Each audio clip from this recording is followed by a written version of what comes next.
Mengenal pahlawan nasional Indonesia Abdul Muiz.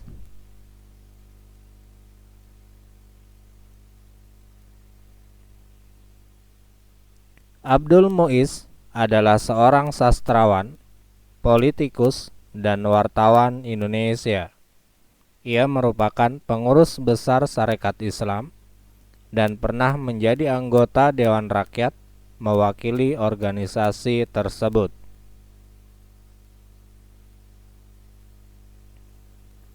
Abdul Muiz lahir di Sungai Puar, Kabupaten Agam, Sumatera Barat pada tanggal 3 Juli 1886.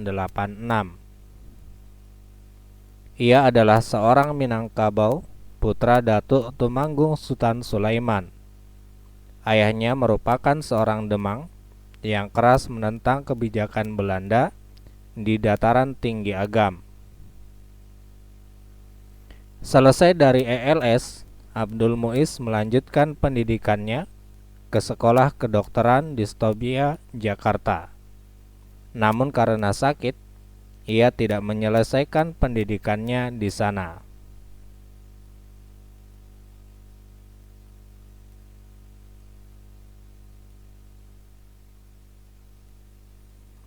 Abdul Muiz memulai karirnya sebagai staf di Departemen Pendidikan dan Agama atas bantuan Mr. Abendanon yang saat itu menjabat sebagai Direktur Pendidikan. Namun pengangkatannya itu tidak disukai oleh karyawan Belanda lainnya. Setelah 2,5 tahun bekerja di departemen itu, ia keluar dan menjadi wartawan di Bandung. Tahun 1905, ia diterima sebagai anggota Dewan Redaksi pada majalah Bintang Hindia. Kemudian, ia sempat menjadi Mantri Lumbung dan kembali menjadi wartawan pada Surat Kabar Belanda, Prenjerbod, dan majalah Neraca, pimpinan Haji Agus Salim. Tahun 1913, ia bergabung dengan Sarekat Islam dan menjadi pemimpin redaksi harian Kaum Muda. Setahun kemudian, melalui Komite Bumi Putra yang didirikannya bersama Ki Hajar Dewantara, Abdul Muiz menentang rencana pemerintah Belanda untuk mengadakan perayaan peringatan 100 tahun kemerdekaan Belanda dari Prancis. Tahun 1917, ia dipercaya sebagai utusan Sarekat Islam untuk pergi ke negeri Belanda untuk mempropagandakan Komite Pertahanan Sipil Hindia, di mana dalam kunjungan itu ia juga mendorong tokoh-tokoh Belanda untuk mendirikan sekolah teknik di Priangan, Bandung. Tahun 1918, Abdul Muiz ditunjuk sebagai anggota Dewan Rakyat mewakili Sentral Sarekat Islam.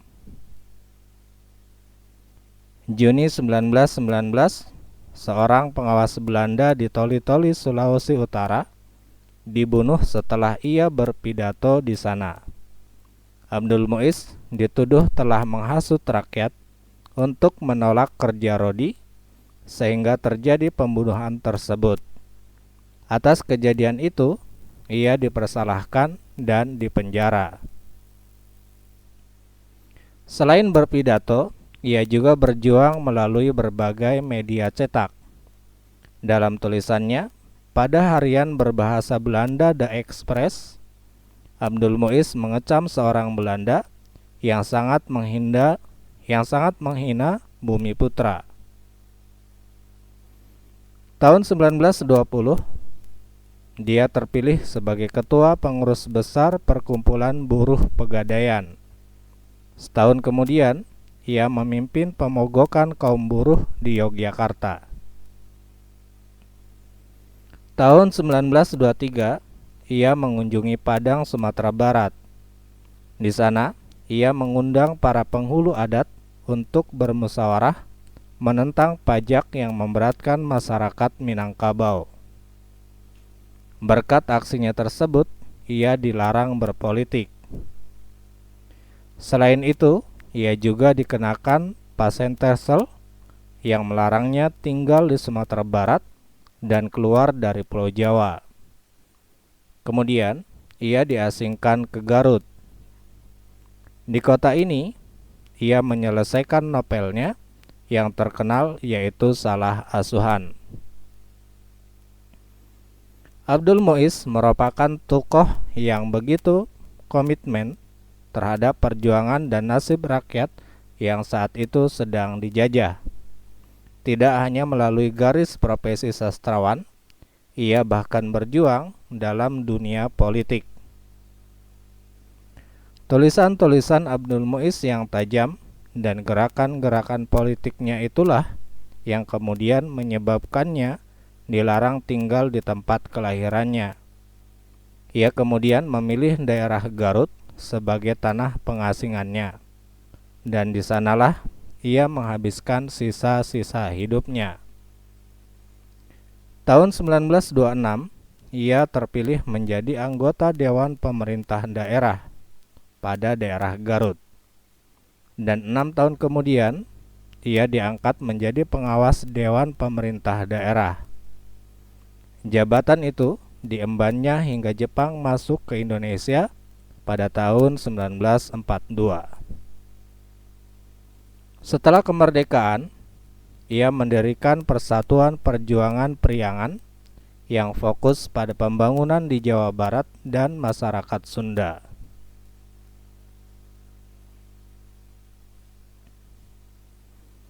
Abdul Muiz wafat di kota Bandung pada tanggal 17 Juni 1959.